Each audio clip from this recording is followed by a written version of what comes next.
Yes, people, I am back. I am back. Hope you guys did not miss me for too long.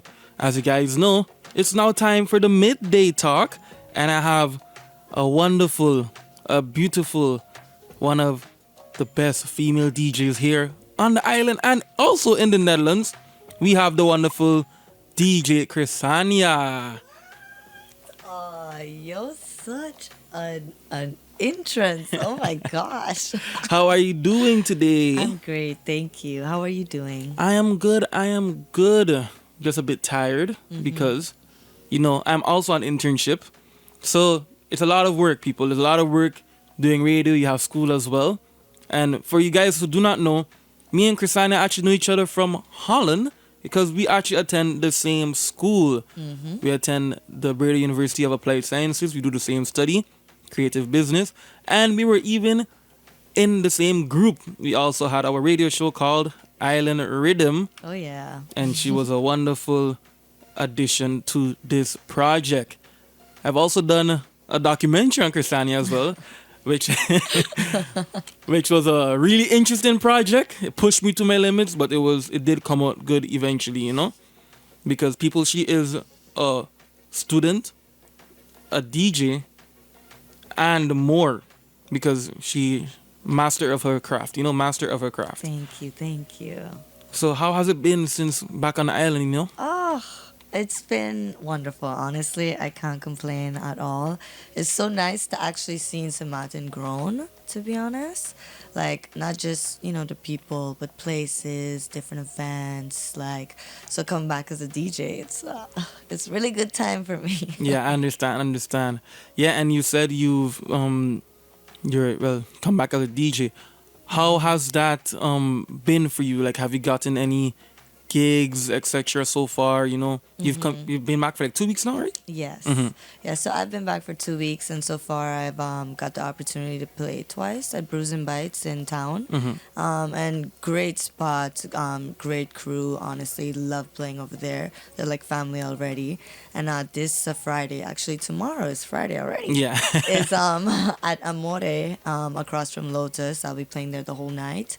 So and it's only gonna keep rolling in. Like you said, I'm still a student too. Yeah. So and I actually graduate this July. So I'm trying to hustle, also spend family time and DJ. And then Carnival is coming up, so I'm gonna be in Juve and Parade and Carnival Village. Everything I can get to do, I'm gonna do. So I'm excited. In conclusion, we are outside because I will be there as well. Even though I come down for school, I came down to also enjoy myself as well. You have to have a balance of both. Yeah, a good balance. But for the people that don't know you, how did you actually start DJing? Where did that spark come along? Yeah, so I always loved music, and I kind of always said I wanted to do it before. So when I got a chance to see some incredible DJs at a party I fell in love with, Soca versus Dancehall. Yeah. I completely threw myself into it. I was like, yeah, I just want to be a DJ, and I just spent a bunch of money on the equipment, even though I didn't know what I was doing. I was looking a bit foolish, but I just kept at it, and eventually I fell in love with it even more, and I got to turn it into a career.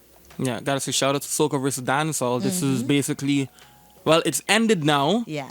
But this was the biggest soca party in the Netherlands, actually, and Chrisania actually had the opportunity to perform for them multiple times in front of that wonderful crowd, And so what was it like actually having your first ever DJ performance, and where was this actually? The first ever DJ performance was actually in the Netherlands, and it's a city called Utrecht. I know you know Utrecht, but for some people that don't know, Utrecht is kind of a party, student-y city, but it's mainly full of local white Dutch people, And a lot of them do come out to enjoy the music, but some of them don't know the culture like us, you know? And it was a different experience for me. But I had such a good friend. Shout out to Spitfire. Great, incredible DJ, incredible MC, and he took me under his wing, and that was actually his gig. And he told me that, you know, you're gonna play for me. And I was like, I'm not a DJ. And he was like, yeah, you want to do this, you can do this. And I remember I enjoyed it so much. Like, I was nervous as shit. Yeah. I was very nervous. But I enjoyed it. And even a lady came up to me. I will never forget this lady. And she was like, oh my God, you did amazing. How long have you been playing? And I'm like, girl, an hour. Like, I've only just started. Like, I didn't even know what I was doing completely. But she don't even know how much she gave me. Like, all of the encouragement and motivation to come back again, even if I wasn't my best. So yeah, that was the first time I got to play in front of a crowd.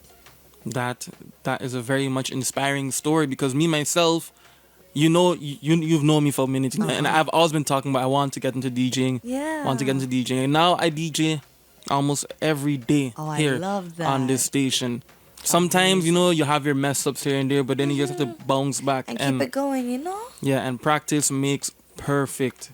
Practice makes a lot of perfect. But speaking of Spitfire, I remember when I was doing this the documentary for you, you played at what was this event called again? The dance hall? Yeah, the dance hall. Yes. The dance hall. You actually became one of their official DJs. Yeah. On this wonderful show. Well, this party actually. Yes, and it's honestly been a pleasure, because like I said at the beginning, it was really Spitfire's help that kind of gave me a platform to stand on so people could even see me, because no one knew who I was. I don't speak Dutch, you know. I was just a student over there, so he really, really brought me into the Caribbean scene up there. And he also worked, and he partially owns the dance hall. So as he slowly brought me on and on, it actually started to grow as well. And like I said, they have done wonders for me. They really, really helped me at the beginning of my journey. And the things with the dance hall, it's a very mixed crowd, you know? Oh, yes. It's very mixed. You have your You never Dutch, know what you're going to get at the dance hall. you have your Caribbean. Or you have completely different age groups. Yeah. You will see maybe one time is all of us youngins, 18 to 25, and then all of a sudden we have an early show, and it's 40 and up. Yes! Literally. But that actually brings me to my next question. How do you play for a crowd that does not know Caribbean music? Like, what is your go-to genre for this crowd to start off the party, let's say? Well, you know, this is actually something I am still learning right now. And I'm realizing that a lot of people, they like the Caribbean music, but they really don't know it. Yeah. And in order for me to kind of get them to like it, most of the times I will play Afro first, just to give them that similar sound and almost to prepare them for that heavy bass we normally have, or you know, just very distinct sounds that we have in our Caribbean music. And if not, then really and truly I feel out the crowd. Maybe there are tourists, give them some hip hop, some R&B. Maybe let's go to some 80s, get them grooving a little bit, and if not, then shit, you're gonna just have to enjoy what I play. Just have to, if she play bouillon, she gonna play bouillon, you know? But I remember where you've actually introduced a lot of people to the genre of bouillon. Yeah. There has been times. So would you say bouillon is your favorite genre to DJ? Yes. It is, huh? To DJ, I will say not my favorite genre of music, but when it comes to DJing bouillon, I know how I felt about it when I first heard it. Yeah. But to see how people feel about it when I play it, I'm like I even just got goosebumps. I'm like, yeah, they love it. Because in the Netherlands, people don't really know about bouillon like that. It's only now they're getting introduced to bouillon. And I gotta say, I have to give you a props, because you're one of the first DJs I've seen that have gone to a non-Caribbean event and that has played bouillon for the masses. And I remember you even posted a video the other time. I think it was at like a backyard jam or something like that. And you played bouillon and the crowd went like wild. Oh yeah, because they absolutely did not know what bouillon was, like you said. But like they started feeling it, and then you know bouillon sometimes it's a lot of crap talking. Yeah. And when people actually started to understand the lyrics, because at first, maybe the first verse, they're just bumping their head. Yeah. Yeah. And by the second chorus, they're like, wait a minute, is he saying? What he say? So Baby, like, put your hand in your excuse, huh? huh? What did he just say?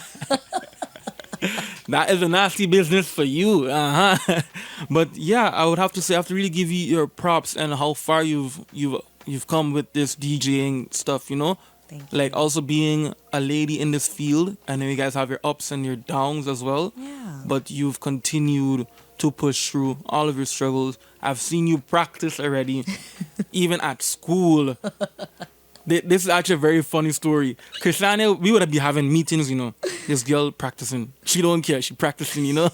So I gotta give you your props. You know, I have to give you your flowers for sure. Thank you. And my last question is, where was your most difficult DJ performance? Like, where was that? Ooh, that is a great question. And actually, this is a story that I was embarrassed at first about, but now I'm actually willing to share it. The worst performance I felt like was actually this year, the first time I ever played in St.Maarten at Amore. Oh. And now they're booking you again. Full circle.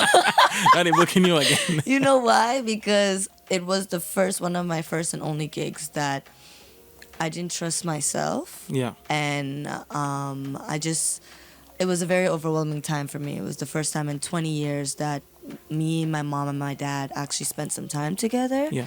And it also was the first time I ever played in St.Maarten, and I actually was headlining with Outkast. And Outkast is one of my biggest inspirations, I'm not going to lie. My own too.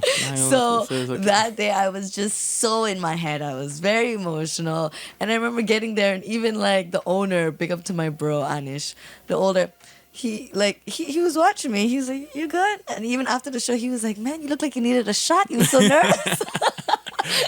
and it's true. Like I still played well, but I was just so in my head, and I didn't get to connect with the people like how I usually do. That's always my main thing. So tomorrow night, it's a redo, a complete redo. I've had a lot of gigs since then, and more experience in St.Maarten too, because it's a different crowd. So now I'm just excited to bring it back on. She said she ready for y'all. Oh, I'm ready. So people, make sure to look out for Chrisania tomorrow night at Amore Lounge there in Simpson Bay. She'll be performing live for the entire night. Mm-hmm. So people go check it out. Even though it's Good Friday, you can still celebrate, you know? And listen, I ain't gonna be turning it up crazy music. It's Good Friday. We're gonna keep it nice and easy sweet, and chill. You know? I going on until 3, so maybe by that time it might get a little And are you performing anywhere else for this carnival season? Yes. So everything, St.Maarten people, I can just start with that. But everything is still getting done. Eventually when everything is cleared, I will be posting them on my social media. Mm-hmm. But for now, I will be doing some after village parties along with the Juve Dirty Dogs. Okay. So I'm excited. Exclusive. For that. Okay. Exclusive. He didn't even post the flyers yet. You guys hearing it for the first time. She'll be on the Dirty Dogs truck with Kimbe and the gang. So people look out for that. I'm going to be behind that truck as well. So if y'all see me, that's not me. That is not me. That is not me. But Chrisania, where can the people find you on your socials? Yes, you can mainly find me for the scheduling and where I'll be on Instagram at DJ Chrisania. That's CHRISANIA, Chrisania. And the same thing for all my other platforms, TikTok, on Facebook, on YouTube. All of my music, if you want to hear me or just play me in the car while you're driving, whatever, it's all on SoundCloud. YouTube too, you can find live videos of me mixing, but just DJ Chrisania, CHRISANIA. All right, people. This was the Midday Talk. Thank you so much for coming, Chrisania. Thank you. And I wish you all the best. But before you go, which is your favorite local song at the moment? And I said local specifically because you are a local DJ. She want my punani. Yeah. Shout out to Kevin, Joanne, and the rest of the girls. And like can't play it on I ain't radio. gonna lie. I know. I hate that it's such a catchy song. It's maybe not appropriate lyrics, but they're doing their thing, and I love to see us locals just shine. I could try to play, I could try my best, but I have to manually Clean cut it. out. Yeah, manually clean out. Manually clean it and cut out the parts. Well, people, that is it for the midday talk. Chrisania, thank you so much. And people, when I come back, it is time for your Caribbean news and sports news. People, I'll be right back. See you guys in a while.